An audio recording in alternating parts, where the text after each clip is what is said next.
So, Rwanda's president, Paul Kagame, had just made a statement that honestly shatters pretty much everything we thought we understood about how leaders talk about military takeovers in Africa. He has drawn a line, a very clear line, between what he calls acceptable coups and unacceptable ones. And that distinction alone fundamentally challenges how the international community has been discussing African political crisis for decades. But here is where it gets really urgent. His analysis takes a whole new dimension when you place it alongside testimony from former Nigerian President Goodluck Jonathan, who just returned from Guinea-Bissau with allegations that will, and I don't say it lightly, allegations that confirm what we have been reporting on this channel since this coup happened, and redefine how we understand that country's recent military intervention. Jonathan was on the ground. He was there as an election observer. He witnessed the military action directly, and he had to be evacuated, actually physically evacuated by the Ivorian government. But his account, it contradicts the official narrative entirely. According to Jonathan, what the world has been calling a military coup in Guinea-Bissau was actually orchestrated by the president himself. A calculated move, or should I say, a manufactured crisis designed to circumvent election results that favored his political opponent. Now, this allegation is extraordinary because Jonathan is not some casual observer commenting from the sidelines. He's a former president who personally experienced the peaceful transfer of power in Nigeria, an act so rare in African politics that it fundamentally shaped his entire political legacy. When Jonathan speaks about military takeovers, he carries the credibility of someone who has lived through genuine coups and chosen democratic transition instead. Here is Jonathan's core argument, and pay attention to this because it is crucial. President Umaru Sissoco Embalo announced his own arrest to international media before the military even made an official statement. In authentic coups, Jonathan suggests this sequence never happens. The military moves fast. The deposed leader responds. That is how it works. The reversal of this order signals something fundamentally different, a staged event designed to create the appearance of military intervention while actually preserving executive control. And the political calculation here is pretty clear when you think about it. Embalo faced electoral defeat. Rather than accept the result, he engineered a scenario that would justify cancelling elections, maintaining power, and blaming a military intervention that he, in fact, orchestrated. Meanwhile, Paul Kagame has been articulating a different but related problem: the breakdown of democratic legitimacy across Africa. He is arguing that military interventions emerge not from random political instability, but from systematic failures. He's talking about corruption, exclusion of presidential candidates, and the denial of opportunity to entire populations to make their voices heard. In Kagame's analysis, coups represent a form of popular frustration that elected leaders have failed to channel through legitimate institutions. What is particularly significant here, and this struck me, is that Kagame acknowledged seeing through Guinea-Bissau's deception immediately. He recognized the pattern before most international observers caught up. His assessment was that a president orchestrated his own military coup, almost precisely what Jonathan later confirmed through direct observation. But Kagame's commentary extends far beyond Guinea-Bissau.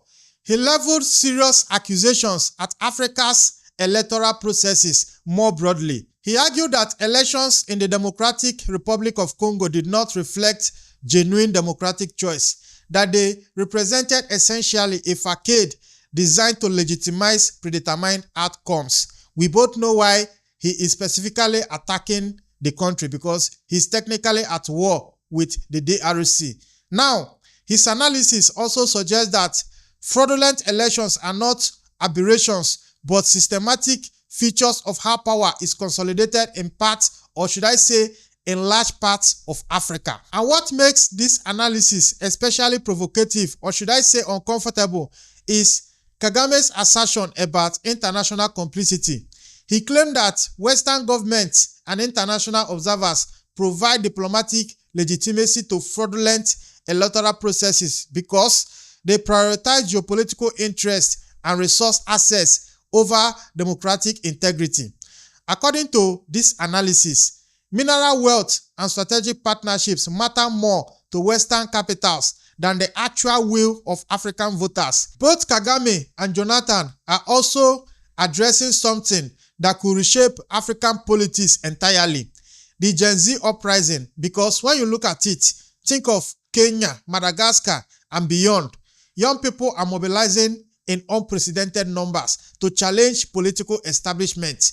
Paul Kagame has warned that this generational anger accumulates when leaders ignore youth voices, when economic opportunity is concentrated among political elites, and when the future feels stolen. Young populations may appear compliant on the surface, but underneath, frustration builds towards a breaking point that could trigger systematic reset. What these two African leaders are articulating is simple, but from different vantage points with different political positions. What they are saying is a reality that international media often misses. African political instability isn't simply a battle between authoritarians and democrats. It's more fundamental than that. It's about systems that have lost legitimacy, elections that lack credibility, and populations that see no institutional pathway for change. Jonathan witnessed a president stage his own coup to avoid democratic accountability. Kagame is warning that more such interventions, like more military coup, will come because the conditions producing them, that is corruption, rigged elections, generational exclusion, they remain unaddressed. Both leaders are speaking with a clear language that most African leaders avoid in international forums. They are not following diplomatic scripts. They are not performing for Western audiences. What we are about to show you is two of Africa's most influential political figures offering analysis on democracy, coups, elections, and power that challenges every assumption about how African politics actually functions. Pay attention to what they are saying and what it reveals about where this continent is headed. Let's take a closer look at what these great leaders said in these videos that I am going to play right now. What happened in Guinea-Bissau, I wouldn't call it a coup. It was not a coup. For want of better word, I would say maybe it was a ceremonial coup. Because for two things, it is the President Barlow, that announced the coup. Before later, a military man came up to address the world that they were in charge of everywhere. Then Mbalo has already announced the coup, which is strange. So speaking about President Mbalo, what would you advise him and the political class of Guinea-Bissau at this moment? Well, I know what the political class will do. I don't even need to advise because the political class will want those results to be announced. The political class will want the results of the election to be announced. Nobody should take citizens of a country for a ride. People did not go to work. People wasted their times, queued up, voted, and when they're about to announce the result, then you come as soldiers and you scuttle the results. So the political class will never accept that. Your Excellency, how soon do you expect a return to constitutional governance? Nobody can say. Nobody can say. But I believe if ECOWAS, supported by AU, are firm, yes, they may not, because after all, Burkina Faso has not returned, Niger has not returned, Mali not returned. Well, Guinea is returning in December. The military heads, the land and the military head is contesting, so we know who will win the election. So, but at least we can, some kind of pseudo-democracy, which is better than core military formation. But at least Guinea is making an effort to return. So you can't say, nobody can say exactly. But even if they will stay on, first they must release Fernando Diaz. He has not committed any offense. Second, the results must be announced. Let the world know who won the result. Well, Your Excellency, speaking about ECOWAS, as of this morning, there was an update that ECOWAS leaders have suspended Guinea-Bissau from decision-making bodies. What comments do you have towards that? No, that's traditional. Because ECOWAS, though, if you follow the history of ECOWAS started when a number of West African countries had military leaders. But later on, when leaders now see that for your economy, ECOWAS is economic communities, the emphasis was the economy. But for you to develop your economy, you must be politically stable. So protocols were changed, and we agree that in ECOWAS, we must not go back to military rule. While we are in Bissau, and this so-called coup happened, the information we got was that the whole country was agitated, young and old, irrespective of religious divide or political divide. And I sincerely appreciate Nigerians, and I want them to hear directly from my mouth that I appreciate their concern. The coup in Guinea-Bissau. Even now, I'm not sure really what happened. But when I heard it first, I thought somebody was carrying a coup against himself. That was my first reaction. It didn't appear to me like there was a real coup taking place. Even now, I need some time to confirm. But let me assume it happened, or that in Madagascar happened. For sure it happened. Because I think somebody's on the run and there's another one sitting there. To begin with, it means I'm vindicated in what I said that you referred to. And maybe we'll have more coups. And so be it. That is my approach to that question. If there are going to be more coups anywhere around the continent, so be it.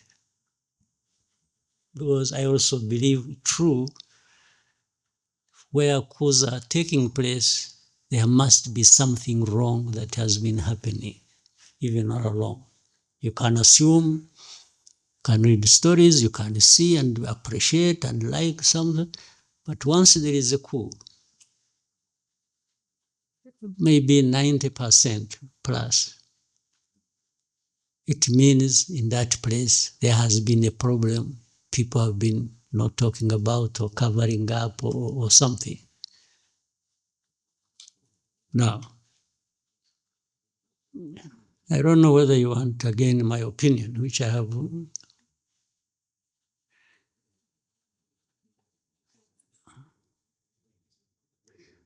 Because what is interesting, some of these coups are happening in a place where they are happening in places where these people who make judgment about us, the West, have been praising leaders. Okay? These coups only happen to tell these people you've been telling lies. Tell me, and maybe you can think about it and investigate and find out later, you'll tell me later.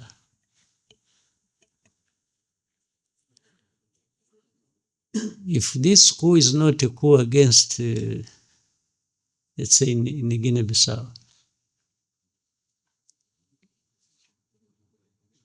What do you know about Guinea-Bissau that tells you, you know what? Such a coup should not have happened. What is it? Because, or even go to Madagascar and tell me, you know, the way I know Madagascar, the way I've seen, why should the coup have happened? When we ask ourselves the questions in that form, we might then get to understand whether there are underlying problems or there haven't been, somebody just out of madness acted and overthrew a government. So the young people you talked about, you call them Gen Z? Well, why did you go to Z before you went to Again zero? I mean, the last resort, maybe. Is that what it means? I'm just guessing. Still, they are an expression that something is amiss. It may not even mean that they are always right. You see? But I would rather than, for those of us who are still around and don't want to be overthrown, we may need to find a way of making these young people responsible also, so that they feel they are part of and therefore no need to overthrow. You see what I mean? Because there are so many, they can't also be operating recklessly, collectively. Maybe some hot heads among them can mobilize others, but still to move the whole mass to do something. So before they do that, it's our responsibility maybe to do something so that they have no need to do that. Because where does it end up anyway? I haven't heard, except in a very distant place, but also differently. I haven't had any of these ones go through that process and becomes the leader. So they always end somehow, maybe for another year, for another term, okay? There is a way to do things and to have a conversation in a manner that they become part of. And they become part of, if a country, because countries have problems, mine has problems. And people necessarily do not get everything they want, because there are real problems that people say this country, if I use my example, wouldn't have everything as they wish to have it. But it is my duty, and for those other leaders of this country, to be out there transparently explaining to people why there are these problems and show the effort you are making, and also that it involves them to try and deal with this problem. If somebody has a problem they understand, they won't be violent.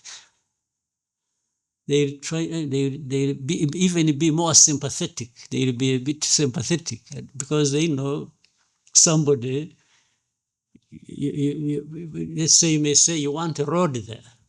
People may say, I want to see a road 100 kilometers from here to there, tarmac road. But if I go to them, I say, you know what? I'm really trying to put this road because I also think it should be there. But the resources we have, the envelope, so small that we have to split it in so many things, hospitals, schools, this and that. So I'm still falling short of the budget to take care of these roads. So please bear with me. And then I will also tell them, we see in our tax revenues, we are trying to get money from, but you're also not paying up. You are dodging taxes, you are doing this. So please, if you have, I'll make sure that your money, we'll find a way to making this road. Or, you see, they were used to having these powerful people, the donors, giving money, and they'll tell them, you know what? They no longer give the money. You were used, you were spoiled that these people would provide money, but they are no longer showing up.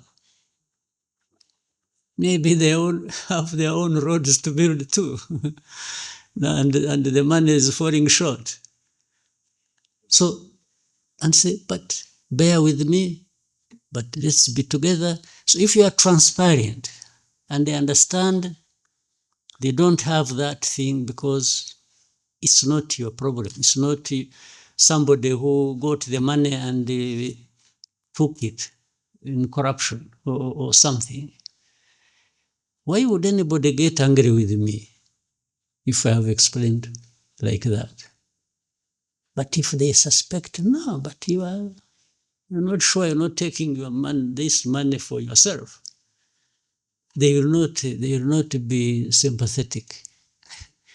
They may even tell me lies and laugh and clap and like they have listened to me, but in their hearts, they are keeping a grudge with me. Yes. So one day they will show up on the street. If it's the road, it's a hospital, it's this, it's that, and then later on they get news about this man who is not, he's building a castle in Paris or in Brussels or in New York. They will come for your throat. Yes, they will. It becomes only a matter of time. They'll come for, they'll come at you and you'll face it. So, but for the coups, for me, I summarize what I've said before. In a way, maybe there are good coups and bad coups. There might be a coup by somebody who got high-handed and high anyway, just not handed, but high, and became reckless and thought because he has a gun he will go and take power. That's a bad coup. But if somebody, a group of people say, no, enough is enough. These guys have been telling us lies. They've been doing this. They are enriching themselves. They are cheating us. We can't have it anymore. It's stinking. And they go for whatever form they do it. I think I'm okay with it. I know it'll be misunderstood, but I'm happy to taking the risk. I'm okay with that. But not entirely okay until I see that somebody who did that, or people who did that, and they were sick and tired, and that was the justification, until they are seen to be making a difference then I'll be, I'll feel settled in my mind. But if you come and do the very things you overthrew people for, or do worse, then why did you carry out the coup? I will just say, no, this one deserves another coup, or should go to jail. Yes. Now, here is another tricky part there. You see, there are these coups, people really have a knee-jerk reaction about coups. It's a coup, everybody, that one should face the barrel of the gun. Let's now, before the coups, talk about that situation. If you have a constitutional government led by civilians, and they are killing their own people, they are mismanaging everything, they are taking all the resources of the country for themselves and taking it outside and literally destroying the countries they lead. And then there comes an election after 4 or 5 years or whatever. You know what happens? People should also get tired of this. If you have that record, if you have that history, should it be automatic that you should continue just because you are a civilian and even when you cheat elections? Do you get it? Because it has almost become automatic that if you are there, you are sure of winning the next election. Okay? Even when you are doing all these terrible things to your own people. So, is it justified to say, yes, this one, even to say at least what? At least he's a civilian, or at least he kills a few people, or fewer people, or what? Do you really, can that be a justification? Now, when I'm saying that, there should therefore be a mechanism, maybe at the African Union level, to also hold the people, the civilians, who are messing up their countries and who are cheating elections every other day, and they keep going just because they are civilians and just because they are. But the Constitution does not provide for you to cheat the elections, does it? Again, there is a funny example in our neighborhood. This Congo we are struggling with, we are talking about. This man who raises the whole world and causes all kinds of troubles. When was he elected? No, you seriously, you here, tell me when. First time? The second time? No, you are silent, but you should be giving, you must be knowing something. But the first time, he was just handed over by his friend. Somebody should have had won. This is public knowledge. In this one, there was a smoke screen here about election. But elections did not happen. In fact, you are likely to have a third one. It's coming. There's another third time it's coming back under the same fraudulent thing. But when you see these people who talk about democracy, about everything, and it's like they're the first to send the messages, thank you very much, congratulations, and even when they are privy to this information. They know it. Sometimes maybe they even encourage them to do it. They give them a call in the evening, say, please, by the way, I have a company that is looking for cobalt. Were you aware of that? Company X that is, can you give them, what do they call it? Concession. Can you give them? He says, yeah, of course I do. Okay. That is a deal. A deal for cobalt, a deal for winning elections even if nothing happens, or to win even when he has lost. I mean, you must be aware of these things and how they go. So you can crucify me for my crimes, but when it comes to you, as I also said, I talk about it. So why this world we are in, it's not playing ping pong. It's just because at the same time we are talking about lives of people, right? Yeah.